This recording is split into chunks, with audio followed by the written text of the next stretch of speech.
अस्सलाम वालेकुम। आप देख रहे हैं राय हदायत टीवी और मैं हूं रजा मकसूद। तमाम तारीफें अल्लाह रब्बुल इज़्ज़त के लिए कि जिसने हमें ईमान की नेमत से सरफराज फरमाया और बेहद दुरूद व सलाम जनाब रसूलुल्लाह सल्लल्लाहु अलैहि वसल्लम पर कि जिनको अल्लाह ने सरताज रसूल और खातमुन नबीयीन बनाया। दोस्तों, खुलफाए राशिदीन की आप ये 11th एपिसोड देख रहे हैं।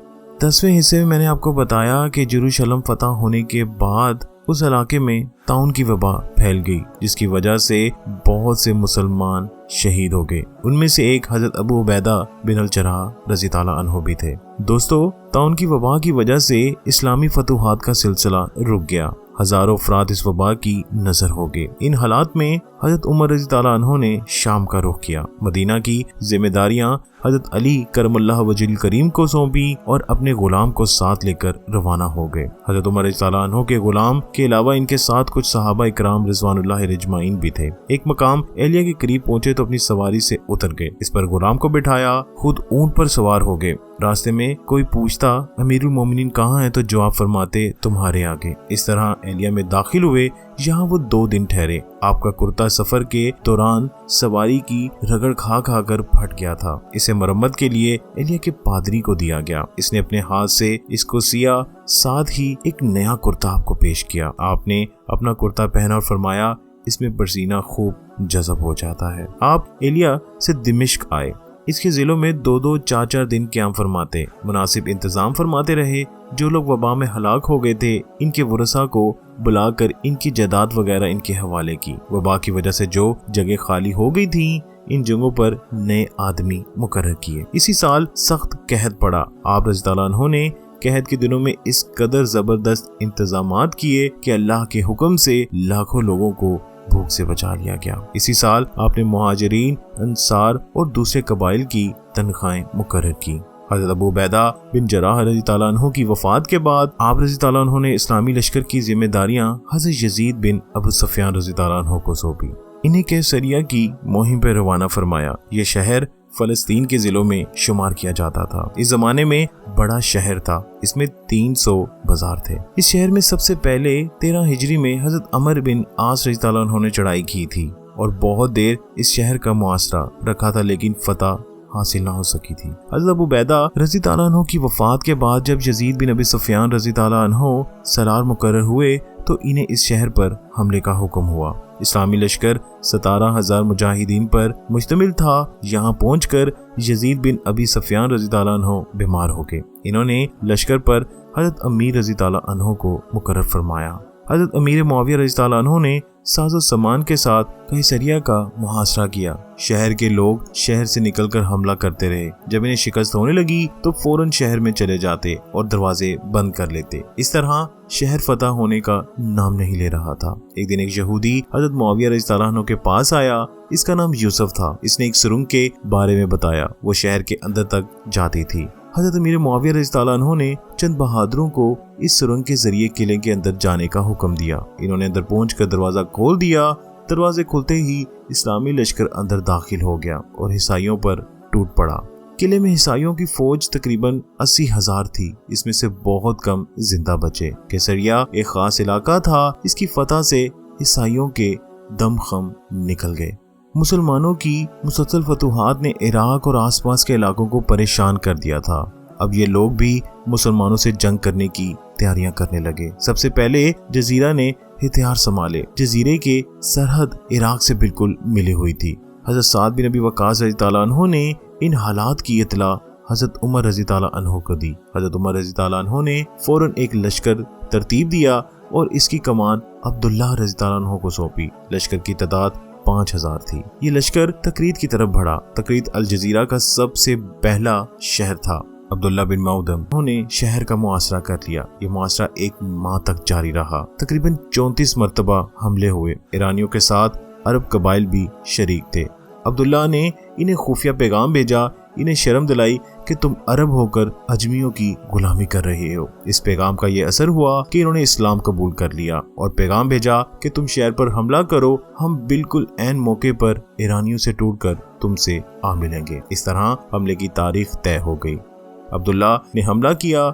ایرانی مقابلے کے لیے نکلے ان کے ساتھ عربیوں نے عقب سے ان پر حملہ کر دیا۔ اب ایرانی دونوں طرف سے گھر گئے۔ اس طرح ان کی بڑی تعداد ماری گئی اور شہر فتح ہو گیا۔ جزیرے کے باقی علاقے بھی فتح ہو گئے اور پورا جزیرہ مسلمانوں کے قبضے میں آ گیا۔ 15 ہجری میں حضرت مغیرہ بن شعبہ رضی اللہ عنہ کو بصرہ کا حاکم مقرر کیا گیا۔ بصرہ کی سرحد کے ساتھ ایرانی شہر خوزستان کی سرحد ملی ہوئی تھی۔ اسی بنیاد پر حضرت مغیرہ بن شعبہ رضی اللہ عنہ نے سوچا جب تک خوزستان کو فتح نہیں کر لیا جاتا یہاں امن قائم نہیں ہو سکتا۔ انہوں نے خوزستان کی طرف چڑھائی کی۔ راستے میں حواس تھا۔ پہلے حواس کی باری آئی۔ حواس کے گورنر نے جلد ہی ہار مان لی اور صلح کر لی۔ انہی دنوں میں مغیرہ بن شعبہ رضی اللہ عنہ کو معزول کر دیا گیا۔ ان کی جگہ حضرت ابو موسیٰ اشعری رضی اللہ عنہ کو حاکم مقرر کر دیا گیا۔ اس تبدیلی کی وجہ سے حواس کے حاکم نے جزیے کی سالانہ رقم بند کر دی اور اعلانیہ بغاوت کر دی۔ حضرت موسیٰ اشعری رضی اللہ عنہ نے حواس کا محاصرہ کر لیا۔ جنگ ہوئی اور ایرانیوں نے ایک بار پھر شکست کھائی۔ شہر فتح ہو گیا۔ بہت مال غنیمت ہاتھ آیا۔ ہزاروں لونڈیاں اور غلام آپس میں تقسیم کیے گئے۔ حضرت عمر رضی اللہ عنہ کو معلوم ہوا تو آپ رضی اللہ عنہ نے ان سب غلاموں کو رہا کرنے کا حکم فرمایا۔ چنانچہ سب کو رہا کر دیا گیا۔ حضرت ابو موسیٰ اشعری رضی اللہ عنہ نے حواس کی فتح کے بعد مناظر شہر کا رخ کیا۔ یہ ایک مضبوط شہر تھا۔ اسلامی لشکر نے شہر پر حملہ کیا۔ شہر والوں نے زبردست مقابلہ کیا۔ اس مقابلے میں ایک مجاہد مہاجر بن زیاد شہید ہو گئے۔ یہ فوج کے ایک حصے کے بڑے آفیسر تھے۔ شہر کے لوگوں نے ان کا سر کاٹ کر ایک برج کے اوپر لٹکا دیا۔ اس پر حضرت ابو موسیٰ اشعری رضی اللہ عنہ نے مہاجر بن زیاد کے بھائی ربیح بن زیاد کو بھیجا۔ انہوں نے شہر کو فتح کیا۔ حضرت ابو موسیٰ اشعری رضی اللہ عنہ نے ربیح بن زیاد کو وہیں چھوڑا اور خود سوس کی طرف بڑھے۔ آپ رضی اللہ عنہ نے سوس کا محاصرہ کر لیا اور قلعے کے اندر سامان لے جانے کے راستے بند کر دیے۔ جب قلعے میں کھانے پینے کا سامان ختم ہو گیا تو حاکم شہر نے درخواست کی، ہم قلعہ آپ کے حوالے کرنے پر تیار ہیں، شرط یہ ہے کہ ہمارے 100 آدمی زندہ چھوڑ دیے جائیں۔ حضرت ابو موسیٰ اشعری رضی اللہ عنہ نے شرط مان لی۔ حاکم شہر نے 100 آدمیوں کے نام دیے، لیکن بدقسمتی سے ان 100 آدمیوں میں اپنا نام شامل کرنا بھول گیا۔ اس طرح باقی لوگوں کے ساتھ وہ بھی قتل ہو گیا۔ دوستو، سوس کے بعد شہر رماس کا محاصرہ کیا گیا۔ اس کے حاکم نے سالانہ 8 لاکھ پر صلح کر لی۔ ایران کا بادشاہ اس وقت قیم میں تھا۔ شاہی خاندان کے تمام افراد اس کے ساتھ تھے۔ حضرت ابو موسیٰ اشعری رضی اللہ عنہ کی فتوحات کی خبر برابر اس تک پہنچ رہی تھی۔ ان حالات میں اس کا سپہ سالار ہرمزا اس کے سامنے پیش ہوا۔ اس نے تجویز پیش کی کہ حواس اور فارس میری حکومت میں دیے جائیں تو میں عرب کے سیلاب کو آگے بڑھنے سے روک سکتا ہوں۔ یزگرد نے اس کی بات مان لی۔ ان شہروں کی حکمرانی کا حکم نامہ اسے لکھ کر دے دیا گیا۔ ایک بڑی فوج بھی اس کے ساتھ کر دی گئی۔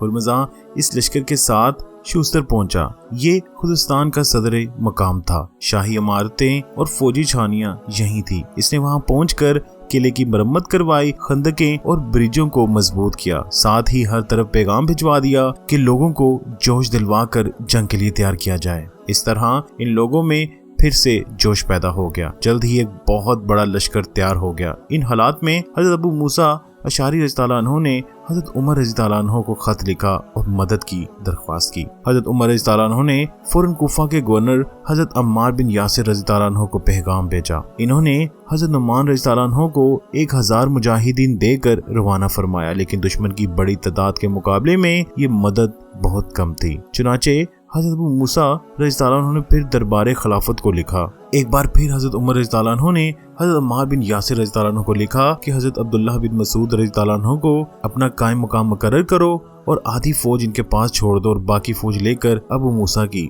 مدد کو پہنچو۔ چنانچہ وہاں وہ پہنچے اور اس کے بعد حضرت ابو موسیٰ اشعری رضی اللہ عنہ نے شوستر کا رخ کیا۔ شہر کے قریب پہنچ کر ڈیرے ڈالے۔ ہرمزا اپنی بڑی فوج کے ساتھ اسلامی لشکر پر حملہ آور ہوا۔ حضرت ابو موسیٰ اشعری رضی اللہ عنہ نے بڑی ترتیب سے فوج کی سفرائی کی۔ آخر مقابلہ شروع ہوا۔ دونوں فوجیں جان توڑ کر لڑی۔ برا بن مالک رضی اللہ عنہ مار کاٹ کرتے شہر کے دروازے تک پہنچ گئے۔ ادھر ہرمزا نہایت بہادری سے فوج کو لڑا رہا تھا۔ آئین دروازے کے سامنے دونوں کا آمنا سامنا ہو گیا۔ حضرت برا بن مالک رضی اللہ عنہ شہید ہو گئے۔ انہیں گرتے دیکھ کر ابن سور نے ہرمزا پر وار کیا، لیکن وہ اس وار کو روکنے میں کامیاب ہو گیا اور اس کے وار سے ابن سور بھی شہید ہو گئے۔ اس کے بعد پورے घमासान की जंग होती रही। आखिरकार ईरानी भाग खड़े हुए और किले में पहुंचते ही इन्होंने दरवाजा बंद कर लिया। इस वक्त तक 1000 के करीब ईरानी मारे जा चुके थे और 600 को गिरफ्तार कर लिया गया था। शहर का मुहासरा जारी था कि शहर का एक आदमी खुफिया तौर पर हज़रत अबू मूसा रज़ी ताला अन्हो के पास आया और इसने कहा, अगर मेरे बाल बच्चों और घर बार को अमन दिया जाए तो मैं शहर पर कब्जे में मदद दे सकता हूँ। हज़रत अबू मूसा रज़ी ताला अन्हो ने फरमाया, ठीक है, तुम्हें अमान दी जाएगी। इस पर इसने कहा, आप मेरे साथ अपने एक आदमी को भेज दें, मैं अंदर दाखिल होने का रास्ता भी इसे दिखा दूंगा और शहर की सैर भी करवा दूंगा ताकि वो तमाम मकामात को अच्छी तरह देख ले। दोस्तों, हज़रत अबू मूसा रज़ी ताला अन्हो ने एक मुजाहिद को इसके साथ भेज दिया। मुजाहिद का नाम अशरस था। वो इसे साथ लिए एक नहर की तरफ आया। वो नहर दराए दजला की एक शाख थी। नहर शहर के अंदर जा रही थी। इसके जरिए वो एक तय खाने में दाखिल हुआ और मज़ा के महल तक आ गए। इसने इन्हें तमाम इमारतें वगैरह दिखाई, फिर साथ लिए वापस हज़रत अबू मूसा रज़ी ताला अन्हो के पास आए और बोला, मैंने इसे सारे रास्ते दिखा दिए, अब बात आपकी हिम्मत की है। इस पर उस मुजाहिद ने कहा, ये ठीक कह रहा है, अगर आप 200 जांबाज मुझे दे दें तो शहर फौरन फतह हो सकता है। ये सुनकर हज़रत अबू मूसा रज़ी ताला अन्हो ने फौज की तरफ देखा। फौरन 200 मुजाहिद आगे आ गए। इन्होंने कहा, हम अल्लाह के रास्ते में जान देने के लिए तैयार हैं। इस पर अशरस ने इन्हें साथ लेकर इसी रास्ते से शहर में दाखिल हो गया। इन 200 मुजाहिदों ने पहरादारों को कत्ल करके दरवाजे खोल दिए। हज़रत अबू मूसा रज़ी ताला अन्हो फौज के साथ पहले ही दरवाजे पर मौजूद थे। जो ही दरवाजा खुला, इस्लामी लश्कर अंदर दाखिल हो गया। ईरानियों पर अचानक हमला हुआ तो पूरे शहर में हलचल मच गई। हुर्मिज़ान ने भागकर किले में पनाह ली। मुसलमान भी किले के नीचे पहुंच गए। हुर्मिज़ान ने इन्हें देखकर कहा, मेरे तरकश में अब भी 100 तीर है। मैं इस शर्त पर नीचे उतरने के लिए तैयार हूँ कि तुम मुझे बाहिफाजत मदीना पहुँचा दो। मैं तुम्हारे खलीफा से अपना मामला खुद तय कर लूंगा। अगर मेरी बात मंजूर नहीं तो फिर मैं ये 100 तीर तुम पर चलाए बगैर तुम्हारे हाथ ना आऊंगा। आप रज़ी ताला अन्हो ने हज़रत अनस बिन मालिक रज़ी ताला अन्हो को इस काम पर मुकर्रर किया। वो इसे लेकर मदीना की तरफ रवाना हुए। वो बड़ी शान शौकत से रवाना हुआ। इसके सर पर ताज था, बदन पर रेशम का लिबास था, कमर से तलवार लटक रही थी। इस तरह धूमधाम से मदीना में दाखिल हुआ। लोगों से पूछने लगा, तुम्हारा बादशाह कहाँ है? इसका ख्याल था कि जिस शख्स ने दुनिया को हिला डाला है, इसके दरबार के भी बहुत ठाट बाट होंगे। लोगों ने मस्जिद नबी की तरफ इशारा किया तो अंदर दाखिल हो गया। मदीना मनवरा के लोगों ने इसके शाहाना लिबास को देखकर इसके साथ चलते आए। हज़रत उमर रज़ी ताला अन्हो इस वक्त मस्जिद के किसी कोने में लेटे थे और नींद में थे। शोर से आंख खुल गई। देखा तो अजमी हाकिम शान शौकत से खड़ा था। आप रज़ी ताला अन्हो ने एक नजर इस पर डाली और दूसरे लोगों पर, फिर इनसे मुखातिब होकर बोले, ये सब इस दुनिया की दिलफरेबियां हैं। अब आप रज़ी ताला अन्हो ने इससे बात की। इस वक्त तक वहाँ कोई ट्रांसलेटर नहीं आया था। हज़रत मुगीरा बिन शुबाह रज़ी ताला अन्हो को कुछ फारसी आती थी। इनकी मदद से बात हुई। आप रज़ी ताला अन्हो ने इसके वतन के बारे में पूछा। इस तरह आपको मालूम हुआ कि वो हुर्मिज़ान है। इसके हाथों मुसलमानों को बहुत नुकसान पहुंचा है। 2 मुसलमान अफसर भी इनके हाथों शहीद हुए थे। हज़रत उमर रज़ी ताला अन्हो को इन वजूहात की बिना पर बहुत रंज था। आपने इसके कत्ल का इरादा कर लिया, ताहम इसे बात करने की इजाजत दी। इस पर इसने कहा, जब तक खुदा हमारे साथ था तुम हमारे गुलाम थे, अब खुदा तुम्हारे साथ है तो हम तुम्हारे गुलाम हैं। ये कहकर इसने पानी मांगा। हज़रत उमर रज़ी ताला अन्हो ने इसके लिए पानी मंगवाया। पानी का प्याला इसके हाथ में दिया गया तो इसने कहा, मुझे डर है, अभी मैं ये पानी पी भी नहीं पाऊंगा कि आप मेरे कत्ल का हुक्म दे देंगे। हज़रत उमर रज़ी ताला अन्हो ने फरमाया, जब तक तुम पानी नहीं पी लेते तुम्हें कत्ल नहीं किया जाएगा। ये सुनते ही इसने पानी गिरा दिया और कहा कि अब आप मुझे कत्ल नहीं कर सकते, इसलिए कि मैंने ये पानी नहीं पिया। हज़रत उमर रज़ी ताला अन्हो इसकी बात सुनकर हैरान रह गए। वाकई अब वो इसे कत्ल नहीं करवा सकते थे। अब इसने कहा कि मैं इस्लाम कबूल कर चुका हूँ। ये ताबीर मैंने इसलिए की कि लोग ये ना कहें कि मैंने मौत के डर से इस्लाम कबूल किया है। अब इसकी बात सुनकर हज़रत उमर रज़ी ताला अन्हो बहुत खुश हुए। इसे मदीना में रहने की इजाज़त दी। 2000 रुपये सालाना इसका वजीफा मुकर्रर किया। हज़रत उमर रज़ी ताला अन्हो इसे फारिस वगैरह की मुहिमात के सिलसिले में मशवरे किया करते थे। क्या दोस्तों, शूस्तर के बाद इस्लामी लश्कर ने जिंदी साबुर पर हमला किया। ये शूस्तर से 24 मील दूर था। कई दिन तक शहर का मुहासरा जारी रहा। फिर एक दिन खुद शहरियों ने दरवाजे खोल दिए और नहायत इत्मीनान के साथ अपने काम काज में मशगूल हो गए। मुसलमान बहुत हैरान हुए। पूछने में पता चला कि गुलाम ने पोशीदा तौर पर अमन का मुआहदा लिखकर इन्हें दे दिया है। ये सुनकर हज़रत अबू मूसा रज़ियल्लाहु अन्हु ने फरमाया, एक गुलाम का लिखा हुआ अमन मुआहदा कबूल नहीं किया जा सकता। इसके जवाब में शहर वालों ने कहा, हम आजाद और गुलाम नहीं जानते। अब यह मुआहदा हज़रत उमर रज़ियल्लाहु अन्हु की खिदमत में पेश हुआ तो आप रज़ियल्लाहु अन्हु ने फरमाया, मुसलमानों का गुलाम भी मुसलमान है, जिसे इसने ईमान दी वो तमाम मुसलमानों की तरफ से ईमान होगी। इस तरह ये शहर भी फतह हो गया और इस फतह के साथ पूरा खुजिस्तान पर इस्लाम का सिक्का बैठ गया। दोस्तों, यहीं पर मैं 11वें हिस्से का इख्तिताम करता हूँ। अल्लाह से दुआ है कि अल्लाह में राह हदायत पर चलने की तौफीक अता फरमाए, उन लोगों की जिस पर अल्लाह ने अपना इनाम फरमाया, ना कि उन लोगों पर जिस पर अल्लाह ने अपना गज़ब उतारा।